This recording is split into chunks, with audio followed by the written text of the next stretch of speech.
E o Hugo Souza conseguiu defender 3 pênaltis. O primeiro deles do Di Maria, sem nem... O quê? 3 pênaltis contra o Benfica? Quero encerrar esse vídeo para falar sobre as dívidas do Flamengo. Os números são absurdamente bons. O rubro-negro fechou a temporada passada devendo apenas 48 milhões de reais. Já havia contado para vocês, inclusive, que as dívidas bancárias não existem. Hoje o Flamengo não tem qualquer dívida com bancos. Creio que isso a gente pode fazer valer a pena. Jogar concentrado, como a gente tem falado internamente, né? Por não ser um clássico, obviamente você acaba que seu subconsciente relaxando um pouco mais. O clássico tem todo aquele peso, né?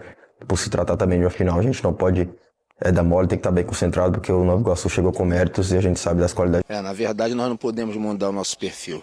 Estratégia é uma coisa, mudar o teu perfil é outra. E quando você chega numa final, já que chegamos aqui, nós temos que brigar para realmente levar o troféu, não tem como.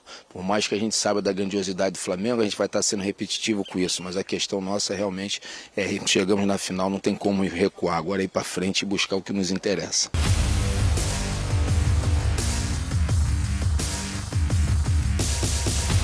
Salve, salve nação! Saudações rubro-negras! Galera, tá chegando a hora! Flamengo e Nova Iguaçu, o mando é do Nova Iguaçu. Neste primeiro confronto é neste sábado às 17 horas. E daí, cara, como que você está? Está ansioso? Então comente aqui, deixa o like, se inscreva no nosso canal e ative o sininho. Ó, veja bem, hein? Separei aqui para vocês 2 cortes especiais, como eu sempre faço aqui para você. Muito bem, temos aqui, pessoal, um corte da ESPN Brasil e temos aqui um corte do Jorge Nicola, falando sobre o mercado da bola do Flamengo, né? E também falando sobre a dívida do Flamengo que diminuiu drasticamente. É isso aí, Flamengo praticamente, pelo que arrecada, não deve nada, né, cara? 48 milhões. Para quem arrecada mais de 1 bilhão e 300 milhões... é praticamente nada, né? As imagens são da ESPN Brasil e também canal do Nicola, links na descrição como créditos. Vamos lá pro vídeo, simbora! Bora te contar sobre a história curiosa que o goleiro Hugo Souza, também conhecido como Neneca, viveu na tarde dessa sexta-feira. Ele pertence ao Flamengo e está emprestado ao Chaves de Portugal. O time dele, que é o lanterna do Campeonato Nacional, última colocação, grandíssima chance de ser rebaixado até de forma antecipada, e enfrentou o Benfica no Estádio da Luz, na casa do Benfica. E o Hugo Souza conseguiu defender 3 pênaltis. O primeiro deles do Di Maria, sem nem... O quê? 3 pênaltis contra o Benfica? Da rebote. Depois o Arthur Cabral, ex-jogador do Palmeiras e do Ceará, foi cobrar, ele defendeu. O árbitro acabou anulando por conta de invasão, houve uma outra cobrança e aí o Neneca pegou mais uma. Caraca, foram velho. 3 pênaltis defendidos, 2 validados, um deles acabou anulado. De qualquer forma, apesar de tudo isso, o Chaves perdeu por 1-0 e se manteve na última colocação da chave do campeonato, quer dizer, são 24 partidas disputadas pelo Neneca, que é titular absoluto, 49 gols sofridos. Só para arrematar, vale a lembrança de que o Neneca tem a opção de compra para o Chaves por 1.200.000 euros por 50% dos direitos econômicos. Dá para dizer que é um valor baixo. Resta saber se o Chaves, rebaixado para a segunda divisão, vai ter capacidade para fazer esse investimento. Se não, é possível que outros clubes, especialmente de Portugal, com maior capacidade financeira, procurem o Flamengo em busca do atleta.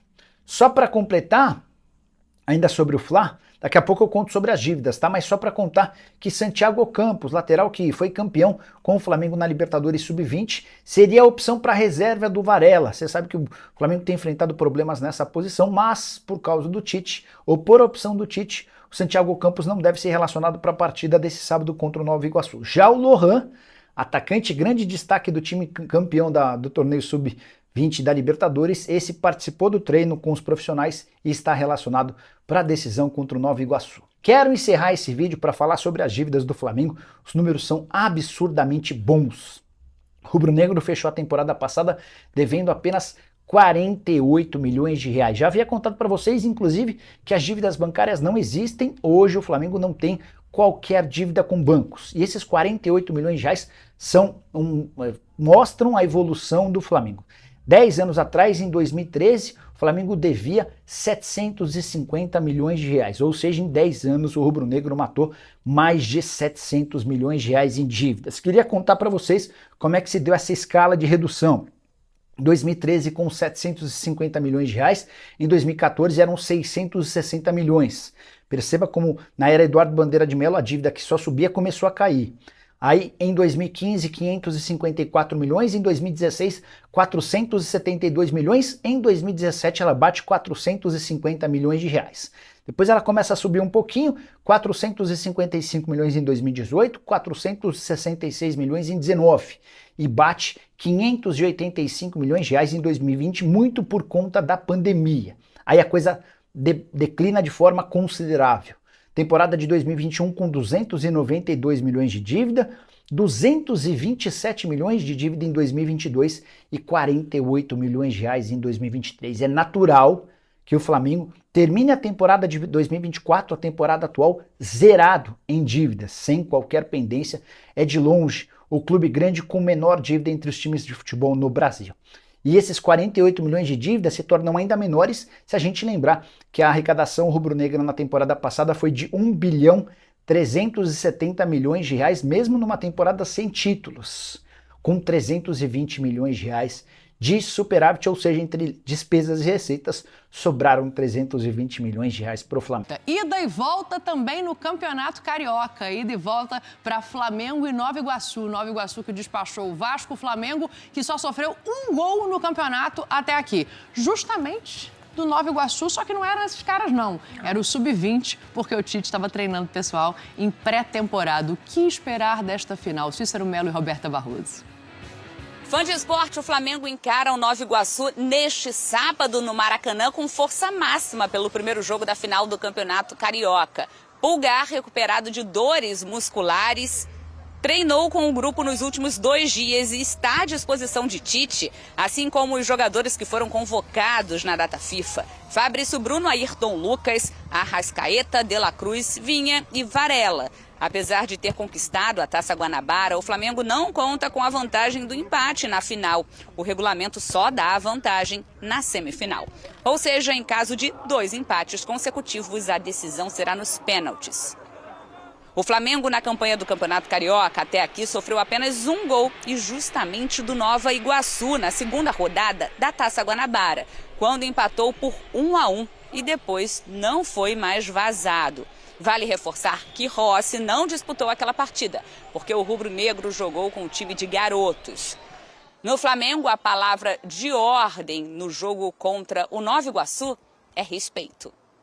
São 2 jogos, né? São 180 minutos, mas a gente sabe que o primeiro jogo também diz muito, né? Creio que se a gente estiver concentrado, aproveitar o fator casa também, fazer valer a pena, jogando no Maracanã, isso tem uma grande vantagem para nós, diante da nossa torcida, apesar do mando não ser nosso, mas creio que isso a gente pode fazer valer a pena. Jogar concentrado, como a gente tem falado internamente, né? Por não ser um clássico, obviamente você acaba que seu subconsciente relaxando um pouco mais. O clássico tem todo aquele peso, né? Por se tratar também de uma final, a gente não pode dar mole, tem que estar bem concentrado, porque o Nova Iguaçu chegou com méritos e a gente sabe das qualidades dele.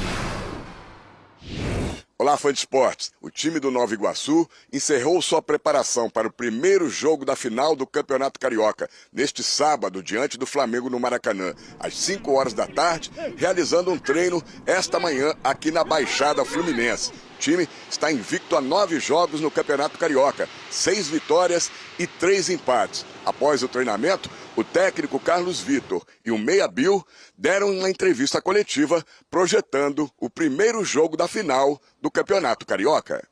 Na verdade nós não podemos mudar o nosso perfil. Estratégia é uma coisa, mudar o teu perfil é outra. E quando você chega numa final, já que chegamos aqui, nós temos que brigar para realmente levar o troféu, não tem como. Por mais que a gente saiba da grandiosidade do Flamengo, a gente vai estar sendo repetitivo com isso. Mas a questão nossa realmente chegamos na final, não tem como recuar. Agora é ir para frente e buscar o que nos interessa. A gente sabe que o Flamengo foi o líder da competição, foi o campeão, né, do primeiro turno até. A gente sabe da nossa responsabilidade também. Bom, a gente vai leve sim pro jogo, sabendo da responsabilidade, sabendo da dificuldade que é, com a nossa responsabilidade também, mas acho que a gente vai leve sim, tentar buscar o nosso resultado, lógico, respeitando a equipe, respeitando o favoritismo que está lá do outro lado, a gente sabe do investimento, da grandeza que o Flamengo mas a nossa leveza também não tira a nossa responsabilidade dentro do jogo. A tendência é que o técnico Carlos Vitor escale o mesmo time que derrotou o Vasco no segundo jogo da semifinal do Campeonato Carioca no Maracanã. A novidade será a volta do volante Fernandinho, que cumpriu suspensão e agora está à disposição do treinador. Números para acreditar. O Nova Iguaçu tem uma boa campanha, né? 72% de aproveitamento, só tem uma derrota nesse campeonato carioca, mas vai enfrentar do outro lado um Flamengo muito forte, muito sólido, sem nenhuma derrota, só com um gol sofrido com a equipe sub-20, como a gente já falou aqui. E 2 jogos, Mari. 2 jogos eu acho que acabam dificultando um pouco a vida do Nova Iguaçu, né? É um Flamengo que não sabe o que é perder nessa temporada, com o Tite no Campeonato Carioca, um Flamengo que a gente olha, se falta um jogador, tem outros para substituir, e acho que é importante a declaração que a gente vê ali do Bill e do Carlos Vitor, dizendo que, assim, não é que a gente vai abrir mão do jogo, vai para ganhar, vai para jogar, mas sabe que também não pode ir com tudo, né? Porque senão se abrir é o que o Flamengo precisa, o mínimo espaço. E é uma final que pode ser decidida já no primeiro jogo, né? Sim. Por isso que é a dificuldade, porque a estratégia, principalmente para o Nova Iguaçu, ela envolve as 2 partidas ali. O Nova Iguaçu tem uma derrota e a derrota foi para o Fluminense, foi 3-0. E pensando na campanha do Nova Iguaçu até um pouco fora da curva, o Nova Iguaçu, ele não é que necessariamente ele abriu mão da Copa do Brasil pensando no Carioca, mas ali contra o Internacional ele levou um time bem mexido, perdeu, foi eliminado, enfim, mas aí na sequência conseguiu passar pelo Vasco. Dani, se fosse outros Flamengos, eu acho que daria até pra gente questionar que talvez é um jogo perigoso, porque a gente já viu esse grupo com outros comandantes vacilarem um pouquinho, até na concentração, que é o que o próprio Cebolinha fala, né, sobre a concentração. Esse Flamengo do Tite, eu acho muito difícil perder esse título, porque é um Flamengo que tem muita responsabilidade com a bola. O Tite conseguiu, acho que, resgatar, né, esse desejo pelos jogadores de terem essa responsabilidade para com a bola. E um Flamengo muito ofensivo, um Flamengo muito encaixado e defensivamente um Flamengo muito responsável também, né? No sistema defensivo, não só nos jogadores de trás ali, em que ele encontrou um bom encaixe, mas no sistema defensivo. Então, este Flamengo do Tite, eu acho muito difícil perder essa final. Vamos ver, a final começa a ser desenhada amanhã, esse jogo no Maracanã, os 2 jogos no Maracanã. Tem mais notícia do Rio de Janeiro? Escalação! Flamengo terá força máxima contra o Nova Iguaçu em primeiro jogo da final do Carioca. O Flamengo terá força máxima contra o Nova Iguaçu neste sábado, às 17 horas de Brasília. Pela primeira partida do final do Carioca, com o Éric Pulgar recuperado, o técnico Tite não terá problemas para escalar a equipe. O rubro-negro encerrou a preparação na manhã deste sábado. Sábado? Hoje é sexta. No Ninho do Urubu. Parece que é sábado, mas hoje é sexta. A parte inicial do treino foi exibida pela Flá TV, que encerrou a transmissão quando a comissão técnica iniciou as instruções táticas. Eu tô rindo aqui, galera, porque hoje não é sábado, hoje é sexta. Todo mundo sabe, né? Tudo bem. A última atividade indicou uma equipe sem mudanças e com o que o treinador considera a força máxima nesta temporada, com a provável escalação: Rossi, Varela, Fabrício Bruno, Léo Pereira, Ayrton Lucas, Pulgar, Eric Pulgar, De La Cruz, Arrascaeta, Luiz Araújo, Everton, Cebolinha e Pedro. Tá aí, galera, então a provável escalação do nosso Flamengo. Já deixa aqui nos comentários o seu palpite para este jogo. Meu palpite é 2-0 Mengão, tá bom demais. Vou estar no Rio de Janeiro, no Maracanã, se Deus permitir, no dia 7, para assistir a grande final no Maracanã com o mando do nosso Flamengo. Espero encontrar vocês aí inscritos no canal, tá bom? Tamo junto, saudações rubro-negras e fui!